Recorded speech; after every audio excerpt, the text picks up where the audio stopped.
ಅಪ್ಪ ನಿಮ್ಗೊಂದು ಪ್ರಶ್ನೆ ಕೇಳ್ತೀನಿ. ನಿಜವಾಗ್ಲೂ ದೇವ್ರು ಇದ್ದಾರಾ? ದೇವ್ರು ಯಾವ ರೂಪದಲ್ಲಿದ್ದಾರೆ? ದೇವ್ರನ್ನ ಯಾಕೆ ಕಟ್ಟಿರ್ತಾರೆ?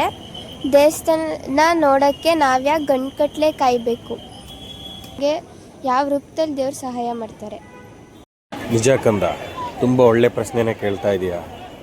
ಅದರಲ್ಲೂ ದೇವಸ್ಥಾನದ ಮುಂದೆನೇ ಈ ಒಂದು ಪ್ರಶ್ನೆನ ಕೇಳ್ತಾ ಇದೆಯಾ ಅಂದರೆ ನನ್ನ ಮಗಳಿಗೆ ಸ್ವಲ್ಪ ಅರಿವು ಬೇಕು ಅನ್ನೋದು ಅರ್ಥ ಆಗ್ತಿದೆ. ನೋಡು ಮಗಳೇ, ನಮ್ಮ ಆಚಾರ ವಿಚಾರ ನಡವಳಿಕೆ, ನಮ್ಮ ಭಕ್ತಿಪೂರ್ವಕವಾದಂಥ ಮನಸ್ಸಿನ ಕಲ್ಪನೆಯೇ ಭಗವಂತ ದೇವರು. ಆ ದೇವರನ್ನು ಸೃಷ್ಟಿಸಿಕೊಂಡಿರುವವರು ನಾವು.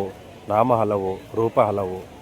ನಾವು ಬೇಡುವಂಥ ರೀತಿಗಳು, ಉಪಚರಿಸುವಂಥ ರೀತಿಗಳು ತುಂಬ ಅನೇಕಗಳಿದೆ. ಆದರೆ ನಿಜವಾದ ದೈವ ಎಂದರೆ ನಿನ್ನನ್ನು ನೀನು ಎಷ್ಟರ ಮಟ್ಟಿಗೆ ನಂಬ್ತೀಯ, ನಿನ್ನ ಒಂದು ಆತ್ಮಸಾಕ್ಷಿಯನ್ನು, ಆತ್ಮವನ್ನು ಯಾವ ರೀತಿ ಅವಲೋಕನ ಮಾಡಿಕೊಂಡು ನಂಬ್ತೀಯ, ಅದೇ ನಿಜವಾಗಲೂ ನಿನ್ನ ದೈವ. ಆ ಶಕ್ತಿಯೇ ನಿನ್ನನ್ನು ಕಾಪಾಡುವಂಥದ್ದು, ನಿನಗೆ ಸಕಲವನ್ನು ಕೊಡ್ತಕ್ಕಂಥದ್ದು. ಅತಿ ಮುಖ್ಯವಾಗಿ ನಿನಗೆ ಹೇಳಬೇಕು ಅಂದರೆ ಕಂದ, ನಿನ್ನಲ್ಲಿರುವ ತಾಳ್ಮೆ, ಸಹನೆ, ಸಹಾಯದ ಗುಣ, ಪರೋಪಕಾರ ಇವೆಲ್ಲವೂ ಕೂಡ ದೇವರಾಗಿ ನಿನ್ನಲ್ಲಿ ಸೃಷ್ಟಿಯಾಗ್ತವೆ. ದೇವರನ್ನ ನೀನು ನೋಡಬೇಕು ಅಂದರೆ ನಿನ್ನಲ್ಲಿರ್ತಕ್ಕಂಥ ಈ ಎಲ್ಲ ಸದ್ಗುಣಗಳಿಂದನೇ ದೇವರನ್ನು ನೋಡ್ಬೋದು.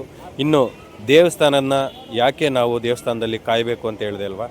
ನಮ್ಮ ಅಹಂಕಾರವನ್ನು, ನಮ್ಮ ಸಹನೆಯನ್ನು, ನಮ್ಮ ದುಷ್ಟ ಚಟಗಳನ್ನು, ದುರ್ಬುದ್ಧಿಗಳನ್ನು ನಿರ್ಮೂಲನೆ ಮಾಡೋದಕ್ಕೋಸ್ಕರನೇ, ನಾವು ನಮ್ಮ ತಾಳ್ಮೆಯನ್ನು ಪರೀಕ್ಷೆ ಮಾಡೋದಕ್ಕೋಸ್ಕರನೇ ಆ ಭಗವಂತನ ಸನ್ನಿಧಿಯಲ್ಲಿ ನಾವು ನಮ್ಮತನವನ್ನು ಕಲ್ಲನ್ನಾಗಿಸಿಕೊಂಡು, ಅಂದರೆ ಭಗವಂತ ಹೇಗೆ ಎಲ್ಲವನ್ನೂ ನೋಡುತ್ತಾ ಕಲ್ಲಾಗಿ ಕುಳಿತಿದ್ದಾನೋ ಹಾಗೆ ಕೂಡ ನಾವು ಕಲ್ಲಾಗಿ ಇರಬೇಕೆಂಬ ಈ ಒಂದು ಶಿಕ್ಷಣವನ್ನು ನೀಡುವಂತಹದ್ದೇ ಭಗವಂತನ ಶಕ್ತಿ.